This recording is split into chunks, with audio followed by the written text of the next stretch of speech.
आज का जो टॉपिक है वो क्या है तुम्हारा, बेसिक साइंस है। ठीक है, और तुम्हें क्या समझना, बेसिक साइंस समझना कि साइंस होता क्या है। ठीक है, अब सबसे पहली बात यह है कि अगर बेसिक साइंस में बात करें, हम साइंस की बात करेंगे तो SCIENC science. What is the science? अब साइंस यानी कि इसे हम क्या बोलते हैं हिंदी में, विज्ञान। और विज्ञान का मतलब हो गया हमारे पास वी प्लस ज्ञान, यानी कि जो ज्ञान को भी परिभाषित कर दे उसे बोलते हैं विज्ञान। या अगर हम साइंस की बात करें तो साइंस एक ग्रीक वर्ड है, सेंटीना। ग्रीक वर्ड क्या है, सेंटीना, उससे लिया गया है साइंस वर्ड। ठीक है, जो साइंस है वो कहां से लिया गया है, ग्रीक वर्ड है सेंटीना, और उससे लिया गया है क्या, साइंस वर्ड को। साइंस का मतलब क्या हो गया, यानी कि ग्रीक वर्ड हुआ जिसका नाम है सेंटीना। ठीक है, अब इसका एक ग्रीक वर्ड है, ग्रीक वर्ड, और उसका मतलब क्या हो गया हमारा, सेंटीना। अब सेंटीना, सेंटीना को ही परिभाषित करके मॉडिफाई करके हमने क्या बनाया, साइंस वर्ड बनाया। और साइंस का मतलब होता है जानना, टू नो।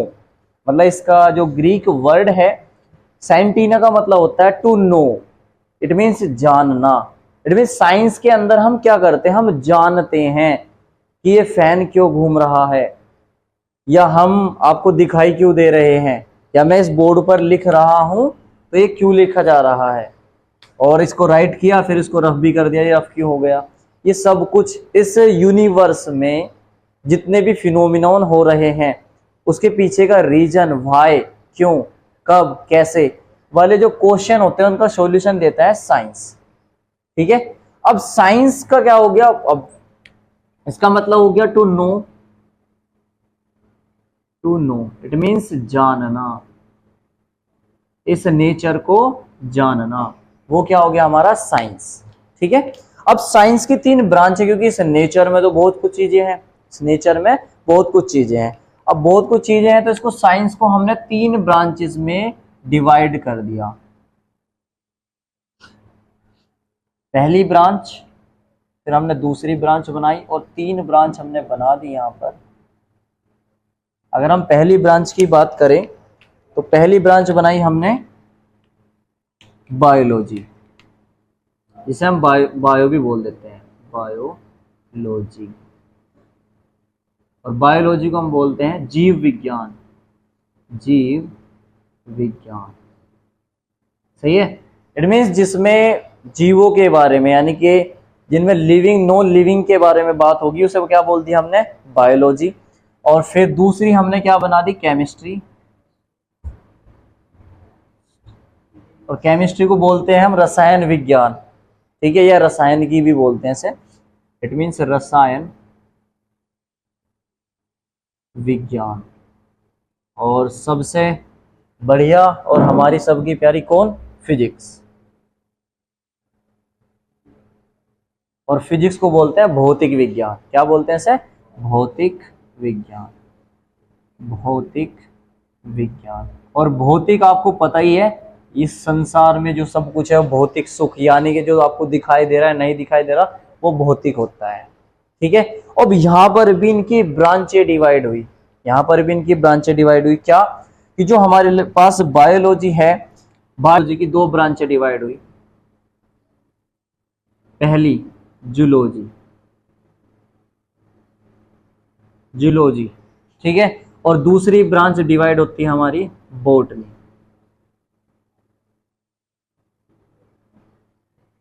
पहली ब्रांच जूलॉजी और दूसरी बॉटनी। सही है, इतनी बात समझ में आ रही है। फिर अगर हम बात करें केमिस्ट्री की, तो केमिस्ट्री में कुछ अपवाद माने जाते हैं, लेकिन वैसे केमिस्ट्री आपकी 3 टाइप्स है। रियल में तो 2 टाइप्स की होती है, लेकिन आधुनिक मतानुसार अब 3 टाइप्स की केमिस्ट्री है आप लोगों की। और वो 3 टाइप्स की कौन कौन सी है उस पर ध्यान देंगे हम। अगर हम पहले टाइप्स की बात करें तो पहली होती है हमारी ऑर्गेनिक केमिस्ट्री, इट मीन्स कार्बनिक रसायन, ऑर्गेनिक केमिस्ट्री। और दूसरी की बात करें तो हम उसके बात करते हैं क्या, ये तो ऑर्गेनिक केमिस्ट्री, दूसरी इनऑर्गेनिक केमिस्ट्री, इनऑर्गेनिक केमिस्ट्री। और तीसरी हमारी जो अभी बनी है, इसको हमने अलग से डिवाइड कर दिया गया है, हालांकि 2 टाइप्स की थी लेकिन अब 3 टाइप्स में हम डिवाइड कर देते हैं, तो उसको बोलते हैं फिजिकल केमिस्ट्री।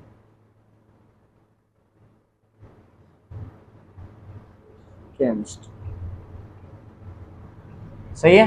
तो हमारे पास केमिस्ट्री कितनी ब्रांच आ रही है? 3।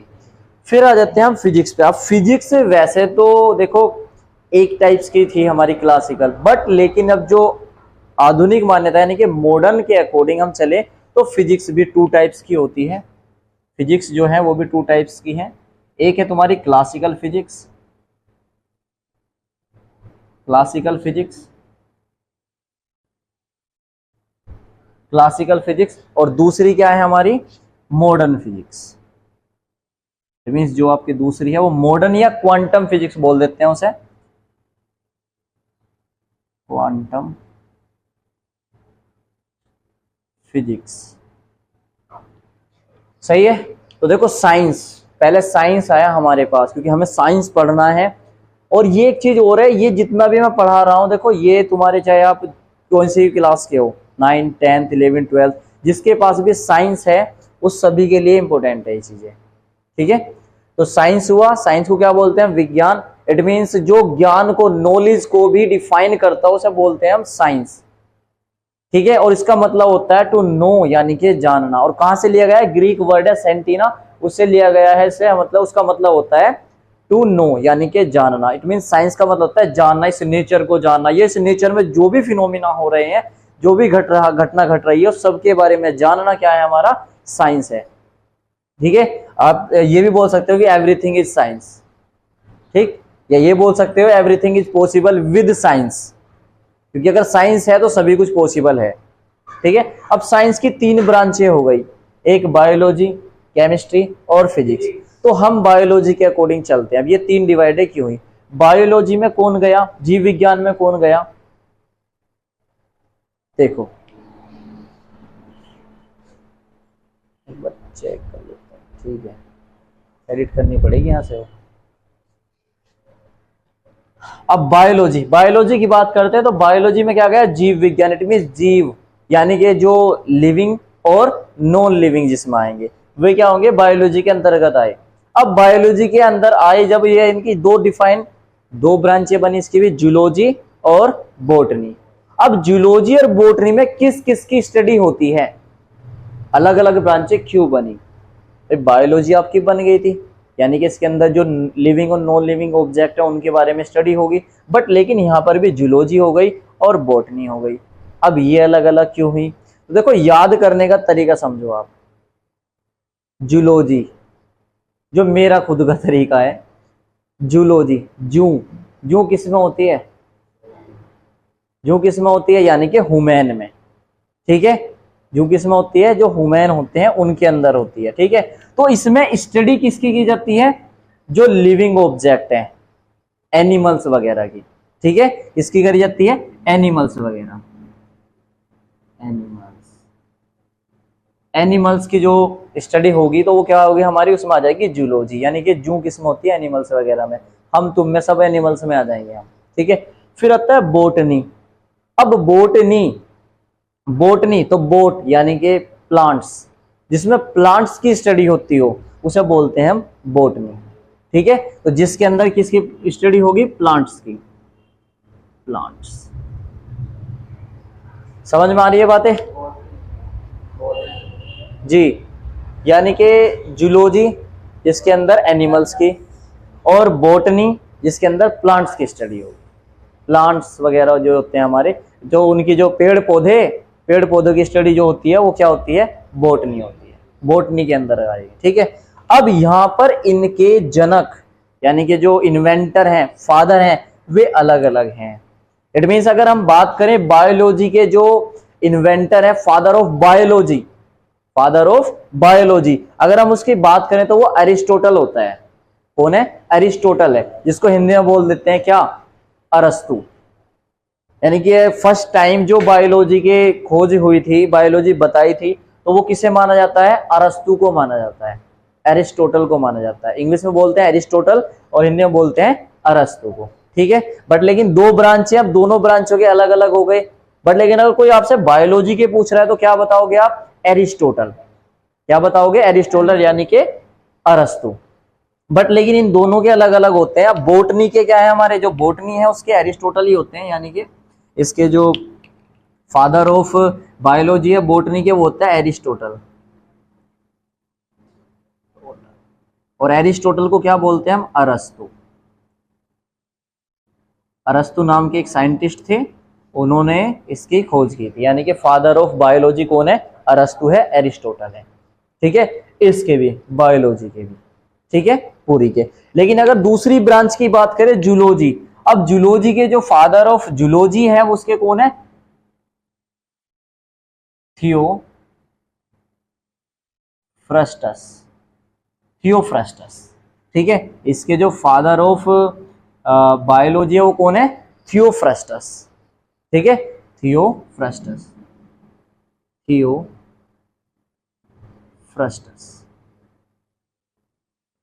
ठीक है। आ रही बात समझ में? यानी कि father of biology Aristotle, it means अरस्तु। और जूलॉजी के कौन हो गए? थियोफ्रस्टस, यानी कि थियोफ्रस्टस हो गए, वो हो गया हमारे जूलॉजी। इतनी बात क्लियर होगी, इसकी कहानी खत्म, ठीक है। अगर हम बात करें इसके थोड़े से रिवाइज की, तो बायोलॉजी क्या होगी? बायोलॉजी वो होगी जिसमें प्लांट्स या एनिमल्स वगैरह की स्टडी की जाती है साइंस के अंतर्गत, वो क्या आ जाती है? हमारी बायोलॉजी में जाएगी। बायोलॉजी की दो ब्रांचें होती है, एक हमारी जूलॉजी और दूसरी बोटनी। जूलॉजी के अंतर्गत क्या आता है? एनिमल्स वगैरह की आती है, ह्यूमन की आती है, और बोटनी के अंदर क्या आती है? प्लांट्स वगैरह की स्टडी होती है। और जूलॉजी के कौन है तुम्हारे? फादर ऑफ जूलॉजी कौन है? थियोफ्रस्टस। और अगर बोटनी की बात करें तो कौन है? एरिस्टोटल, यानी कि अरस्तु। और कंप्लीट अगर बात करें बायोलॉजी के तो वो कौन है? हमारे अरिस्टोटल, ठीक है। इतनी बात क्लियर हुई, ठीक है। अब यहाँ पे आते हैं केमिस्ट्री, यानी कि रसायन विज्ञान, ठीक है। तो केमिस्ट्री है यानी कि रसायन विज्ञान, इसके पे आते हैं। अब chemistry, what is the chemistry? तो आपने सुना होगा कि यार ये पीछे बच्चे बैठे, इनकी अलग ही केमिस्ट्री चल रही है, यानी कि वहां पर कुछ ना कुछ आदान प्रदान हो रहा है, ठीक है। बातों का आदान प्रदान, या खाने पीने का आदान प्रदान, या पेन पेंसिल या चॉकलेट वगैरह का आदान प्रदान जब हो रहा हो, लेना देना हो रहा हो, तो उसे बोलते हैं केमिस्ट्री। इट मींस केमिस्ट्री के अंदर क्या आता है? रसायन विज्ञान, है कि रसायन लिक्विड, जो हमारे पास मैटर होता है ना, मैटर, सॉलिड, लिक्विड, गैस, तीन स्टेट आपने पढ़ी होगी, सॉलिड, लिक्विड, गैस, उनके बीच जितनी भी प्रोसेस होती है उन सब की जो डीपली स्टडी होती है वो किस में होती है? केमिस्ट्री में होती है, ठीक है। तो केमिस्ट्री के अंदर क्या आता है? केमिस्ट्री के अंदर आता है जो भी solid, liquid, gas, it means matter या मैटर की स्ट्रक्चर के बारे में जो भी स्टडी करते हैं हम, या फिनोमिना देखते हैं, वो किस में देखते हैं हम? केमिस्ट्री के अंदर देखते हैं, ठीक है। यानी कि स्टडी किसकी होती है? Study of matter and it's state. आगे बात समझ में? मैटर होता है द्रव्य, द्रव्य यानी कि जो स्थान घेरता हो, स्पेस लेता हो, और जिसमें मास हो, द्रव्यमान हो, ठीक है। आगे बात समझ में? अब organic chemistry, inorganic chemistry, physical chemistry, तीन ब्रांचें क्यों हुई? देखो, ऑर्गेनिक केमिस्ट्री, जब आप केमिस्ट्री पढ़ोगे तो आप वहां पे पढ़ोगे कार्बन। क्या पढ़ोगे? कार्बन।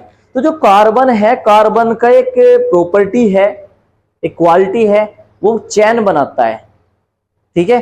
तो उसके इतने एलिमेंट हैं, इतने यौगिक हैं कि उसके लिए पूरी अलग से ही केमिस्ट्री बनानी पड़ गई हमें, और उसको बोलते हैं हम ऑर्गेनिक केमिस्ट्री, यानी कि जिसमें कार्बन और कार्बन के एलिमेंट्स का जिक्र होता है, उसे बोलते हैं ऑर्गेनिक केमिस्ट्री। और ऑर्गेनिक केमिस्ट्री का नाम क्या है? कार्बनिक रसायन। क्या बोलते हैं उसे? कार्बनिक रसायन। और इनऑर्गेनिक केमिस्ट्री यानी कि अकार्बनिक रसायन, अकार्बनिक रसायन। और फिजिकल केमिस्ट्री यानी कि भौतिक रसायन, भौतिक रसायन। मैं नाम लिख देता हूं, कार्बनिक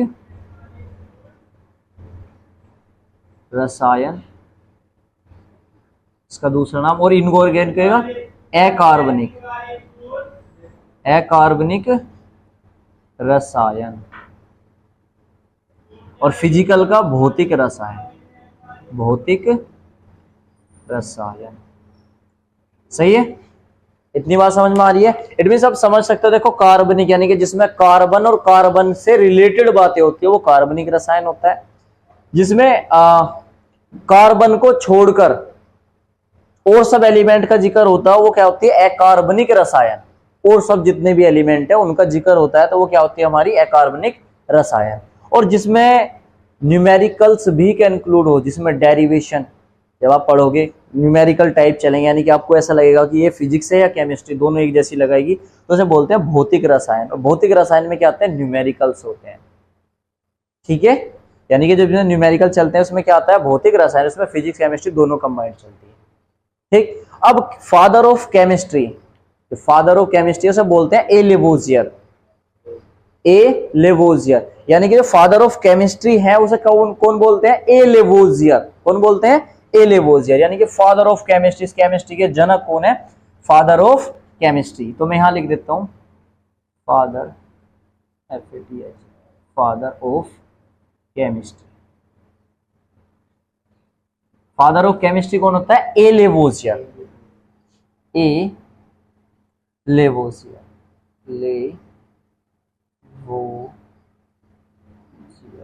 ए लेवोजियर, ठीक है।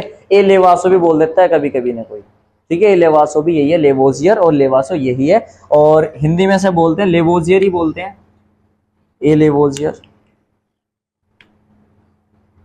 ए लेवोजियर। देखिए समझ में आ गई क्या बात है। तो फादर ऑफ बायोलॉजी एरिस्टोटल था, फादर ऑफ जूलॉजी थियोफ्रस्टस थे, और फादर ऑफ केमिस्ट्री कौन है, ए लेवोजियर। कौन है, ए लेवोजियर। वो मैंने ऊपर लिख दिया, आप यहां भी लिखना चाहिए, यहां भी लिख सकते थे, ठीक है। केमिस्ट्री क्लियर हुई। अब हमारे पास आ जाते हैं फिजिक्स।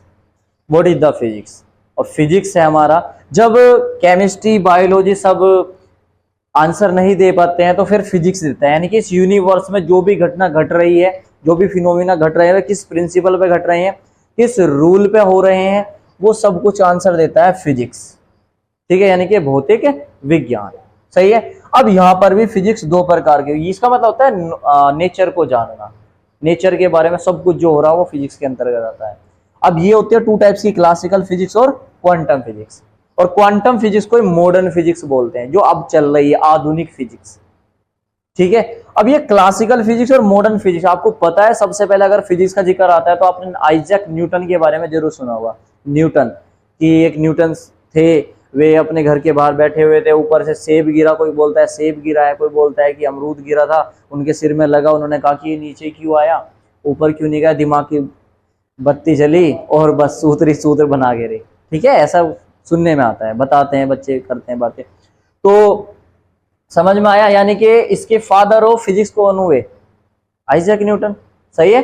बट लेकिन दो हैं ये, जर्मनी।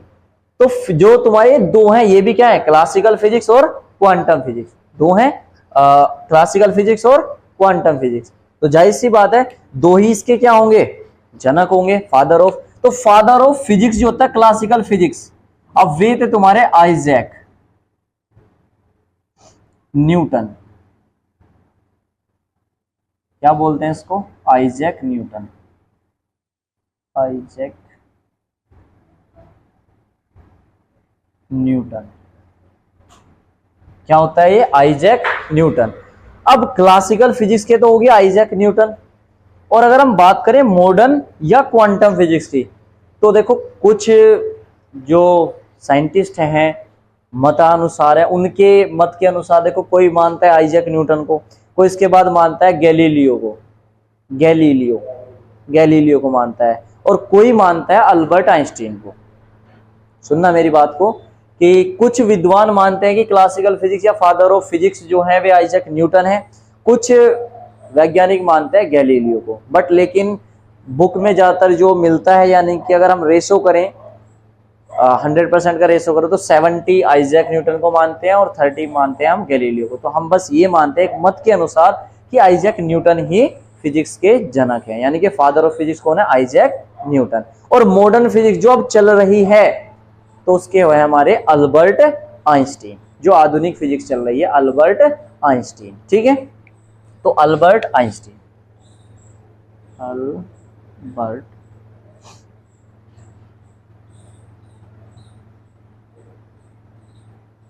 अल्बर्ट आइंस्टीन,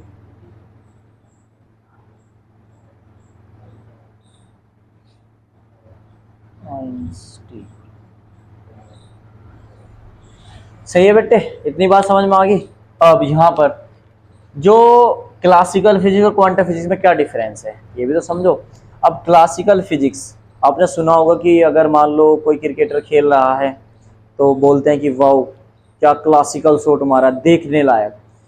यानी कि इस यूनिवर्स में जितनी भी चीजें आपको दिखाई दे रही हैं और उसके पीछे का जितना भी फिनोमिना है वो सब कुछ क्लासिकल फिजिक्स में आता है। इट मींस जिसमें आप देख के बात कर सकते हो कि हाँ आपको ये मार्कर दिखाई दे रहा तो ये सर क्या है, ये क्लासिकल फिजिक्स में है। ठीक है, ये आ गया क्लासिकल फिजिक्स। बट लेकिन क्वांटम फिजिक्स या मॉडर्न फिजिक्स इससे टफ आ जाती है, जिसे आप भूतिया फिजिक्स भी बोल सकते हो। ये क्या कहती है, ये कहते हैं कि इस यूनिवर्स में या इस बोर्ड पे हर एक वो चीज है जो कि तुम सोचते हो। इट मींस मॉडर्न फिजिक्स या क्वांटम फिजिक्स क्या कहती है, ये कहती है कि इस यूनिवर्स में हर एक वो चीज है जो आप सोचते हो, क्योंकि आपके दिमाग ने केवल वही सोचा जो इस यूनिवर्स में है। केवल आप सोचो वो आपके दिमाग में आ जाएगी। एक छोटा सा एग्जांपल देखो, अब से पहले क्या चलते थे, ब्लैक बोर्ड चलते थे, चौक चलती थी। फिर किसी ने सोचा होगा कि यार ब्लैक बोर्ड ना होकर व्हाइट बोर्ड और उस पर मार्कर हो, सोचा होगा ना किसी ने, तो ये बन गए आपके सामने। फिर किसी ने सोचा होगा यार ये मार्कर बोर्ड भी ना चले, तो अब डिजिटल बोर्ड चल रहे हैं, पढ़ाने वाले डिजिटल बोर्ड, ठीक है, तो वे भी बन गए। ठीक है, ऐसे ही किसी ने सोचा होगा कि पहले बात करने के लिए फोन की नीड होती है तो फोन बनाए गए। पहले कीपैड फोन आए थे छोटे छोटे से नोकिया के। फिर किसी ने सोचा होगा कि यार नहीं इसमें थोड़े बहुत मूवी वगैरह भी देख ले, गेम खेल लो, उनमें अपडेट वर्जन आया। फिर किसी ने और सोचा होगा, माइंड में ही तो सोचा था कि काश ऐसा हो कि बस फोन में सब कुछ हो, यहीं से ही फोन करते सब कुछ आ जाए, ऑर्डर भी यहीं हो जाए, आप वीडियो कॉल भी देख लेते हो, सब कुछ। किसी ने सोचा होगा ना, तो वो मॉडर्न फिजिक्स में या क्वांटम फिजिक्स में सोचा था उसने, तो उस यूनिवर्स में कहीं ना कहीं तो थी, बस वो आपके सामने अभी नहीं आई थी। इट मीन्स मॉडर्न फिजिक्स या क्वांटम फिजिक्स एक सोच पे है, थिंकिंग पर है। यानी कि जो आप सोचोगे वो इस यूनिवर्स में है, बट उसे आप किसी भी रूल से, लॉ से कन्वर्ट किस में करोगे, क्लासिकल में कन्वर्ट करोगे, तो आपको वो दिखाई दे जाएगी। आ रही है बातें समझ में? सही है। तो क्वांटम फिजिक्स या कुछ भी है वो सब कुछ हमारे पास होता है, क्योंकि आप ये मान सकते हो कि अगर मैं ये कहूं कि इस बोर्ड पर क्या नहीं है, इस बोर्ड पर सब कुछ है। अगर मैंने कहा कि इस बोर्ड पर MS धोनी नहीं है तो MS धोनी, ठीक है, MS धोनी की पावर 0, इसका मतलब क्या होता है 1, तो एग्जिस्टेंस कर रहा है। सही है। तो मतलब जहां पर देखो एक चीज हो रहा है, सिर्फ मॉडर्न फिजिक्स या क्वांटम फिजिक्स का कोई अभी तक सीमा नहीं है, इसमें बहुत महान विद्वान वैज्ञानिक भी इसका पार नहीं पा सके। ठीक है, ये बहुत टफ पड़ती है इसीलिए, क्योंकि इसका कोई विस्तार नहीं है, इसका अनंत विस्तार है क्वांटम फिजिक्स का। ठीक है, तो बात समझ में आ गई, यानी कि इस यूनिवर्स में everything is possible with quantum physics. इस क्वांटम फिजिक्स के अकॉर्डिंग आपको इस यूनिवर्स में हर एक चीज पॉसिबल है। ठीक है, तो ये तुम्हारा बेसिक साइंस ऑफ नॉलेज थी, इसको आप नोट कर लीजिए, बाकी बाद में पढ़ाएंगे।